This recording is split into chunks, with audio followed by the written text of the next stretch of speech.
প্রতিদিন 3 বেলা খাবার দিত। সকালে 7টার দিকে বা 6টার পরে বা 7টার মধ্যে হয়তো রুটি দিত, ডাল দিত বা খিচুড়ি কিছু একটা দিত সকালবেলা।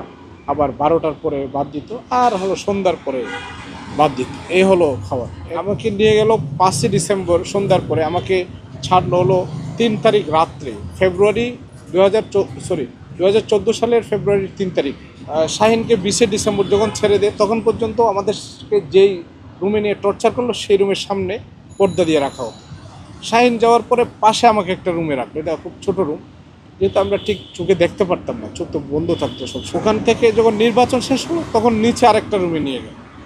নিচে যে রুমটা নিয়ে গেল সেটা কত 5 ফিট 5 ফিট বাই 7-8 ফিট এরকম হবে, কারণ আমার তো মেজার করার সুযোগ নেই।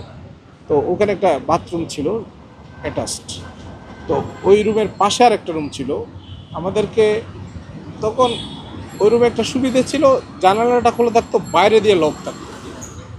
বাইরে দিয়ে লক থাকাতে মাঝে মধ্যে আমরা ওই রুমে যখন নিয়ে যাই তখন হ্যান্ডকাপটা সামনে দিয়েছিল। তখন জানালা দিয়ে মাঝে মধ্যে হয়তো আমরা কেউ না থাকলে চোখের পর্দাটা সরানো সম্ভব হতো, দেখতাম এটা কি। তখনই বুঝতে পারলাম এটা র্যাব 1 ছিল। র্যাব 1 আরও বোঝার আরও কিছু কারণ আছে। পাশে রেল যেত আর উপর দিয়ে বিমান উঠত, হ্যাঁ, এবং একটা মাঠের ভিতরে নিয়ে রাখলো, আমাদের ভিতরে ঢুকালো। তখন তো আমি বুঝতে পারলাম। পরে দেখলাম যে এই জায়গাটা তো র্যাব 1, পাশে একটা মসজিদ ছিল, জাস্ট র্যাব 1-এর পিছনে একটা মসজিদ আছে।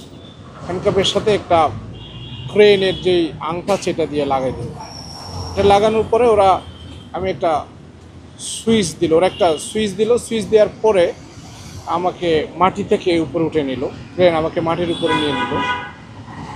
তখন ওরা আমাকে খুব গালিগালাজ করছিল, বিএনপিকে গালিগালাজ করছিল।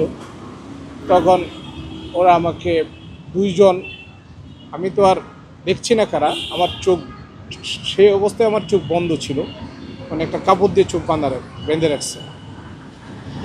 তারপরে 2 জন ওদের এই সদস্য, ওরা আমাকে দুদিক থেকে পিটাতে শুরু করলো, অনেকক্ষণ পিটালো। আমি খুব চিৎকার করছিলাম, ওখানে এসে আমার প্যান্টের চেনটা টেনে ছিঁড়ে ফেললো। ছিঁড়ে ওরা এখানে আমাকে ইলেকট্রিকেট করে দিল, হ্যাঁ, ইলেকট্রিক শক দিল, আর আমি সাথে সাথে সেন্সলেস হয়ে গেলাম।